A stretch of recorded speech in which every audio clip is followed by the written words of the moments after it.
In this quick guide, we're going to explain how the armour of units and structures reduces incoming damage from attacks, how spells in Stormgate are affected by armour in the same way that regular attacks are, as well as the bonuses and exceptions baked into the current armour system. In Stormgate, all units and structures will have an armour value attached to them. To find out how much armour a unit or structure has, you can view it by selecting the unit or structure and then hovering your mouse over the armour icon in the detailed selection bar. This will show the total armour that a unit is currently benefiting from, including both its default armour and any armour buffs that it might be receiving, such as the buff from the medtech that increases the armour of the unit it has just healed by 25 for 2 seconds, or the rampart upgrade for the habitat that increases the armour of a nearby friendly structure by 200 for 20 seconds. Unlike some other RTS games, the armour attached to a unit does not directly reduce incoming damage like it did in StarCraft 2, where if you had 1 armour and a unit deals 6 damage to it, the incoming damage would be reduced to just 5 thanks to the armour. Instead, the armour attached to a unit is percentage based and effectively acts as an invisible health buff when the unit is receiving damage, which is much more similar to games such as Warcraft 3 or MOBAs such as League of Legends. To give an example of how this works, if we took a Bob, which normally has an armour value of 0, and we deal 10 damage to it with our Lancer, the Bob's health will be reduced by 10 points. However, if we use the Bob Overcharge ability, which grants all Bobs an armour bonus of 50 for 45 seconds, it will effectively add an additional 50% invisible health points to the Bob when receiving damage. When our Lancer now hits the Bob again with its 10 damage, a portion of that damage will be absorbed into the invisible health that the unit now has thanks to the armour, which for a unit with 50 armour translates to a damage reduction of 33% from the incoming attack. If you want to quickly know how different amounts of armour reduce incoming damage, 1 armour will reduce incoming damage by 0.99%, 5 armour will reduce it by 4.76%, 10 armour by 9.09%, 25 armour by 20%, 50 armour by 33%, and 100 armour by 50%.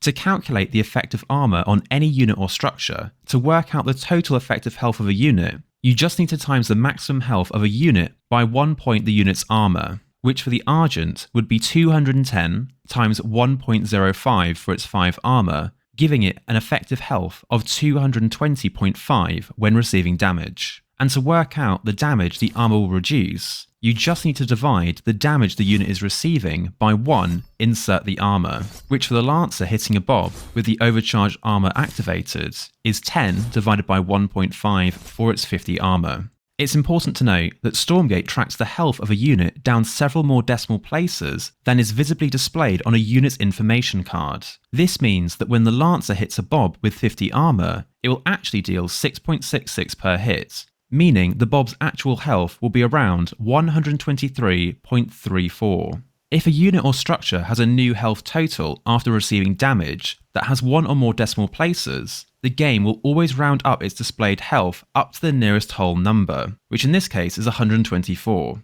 However, this is merely a rounding error to help display the unit's health information, as the game will continue to track a unit's real health as 123.34 when taking additional damage, and it will kill the unit as soon as it actually reaches 0 health. One of the most common misconceptions about armour is that spell damage is able to bypass it and deal its maximum damage regardless of how much armour a unit has, in much the same way that spells do in most RTS or MOBAs, including StarCraft 2. However, this is currently not the case within Stormgate, and instead all spells and abilities seemingly will have their damage reduced equal to the amount of armour a unit has in line with the percentage-based system we've just gone through. To demonstrate this, for the Hexen, the Skull of Shedder ability will initially deal 25 damage to an unarmoured unit before it continues to drop in health due to the infest dot every second. However, when targeting a unit with 5 armour, it will only deal around 23.81 damage, which is rounded to a drop of only 23 health in the display card.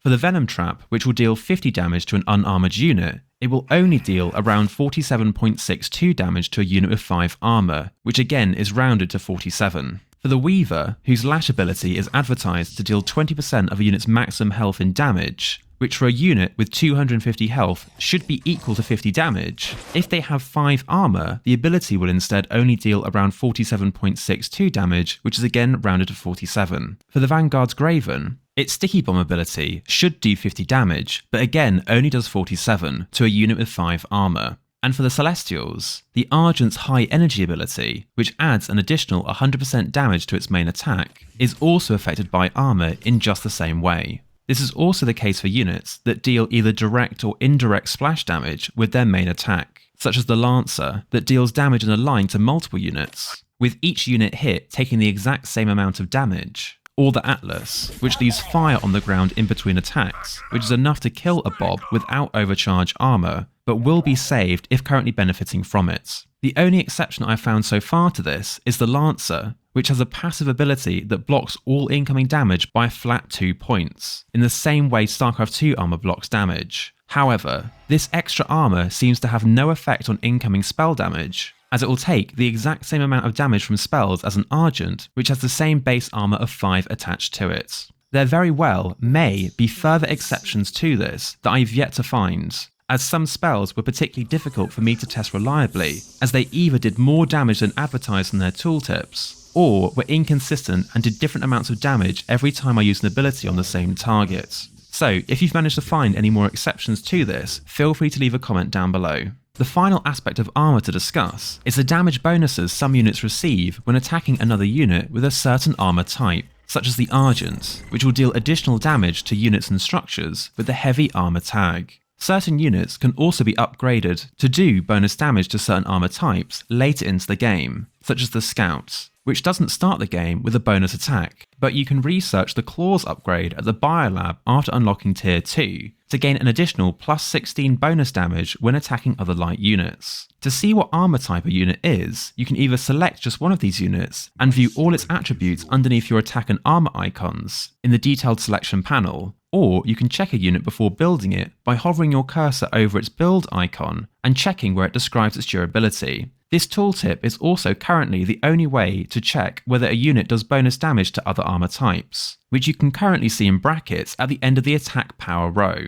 of which this bonus damage will be reduced by a unit's current armor value in the exact same way as regular attacks. Let me know in the comments what you think of Stormgate's armor system, and whether you prefer it over other RTS games like StarCraft 2. And if you have any questions about what we've covered in this video, I'll do my best to answer them in the comments section below. In my last video, we took a look at how the auto-build system works, and how the game will follow a strict priority system and selection radius to find an appropriate worker to use when building a structure when using the macro panel, which you can check out by clicking the box on screen or clicking the link in the description. Thank you so much for watching, and remember to like and subscribe if you want to help a really small channel like mine, and I'll see you in the next one.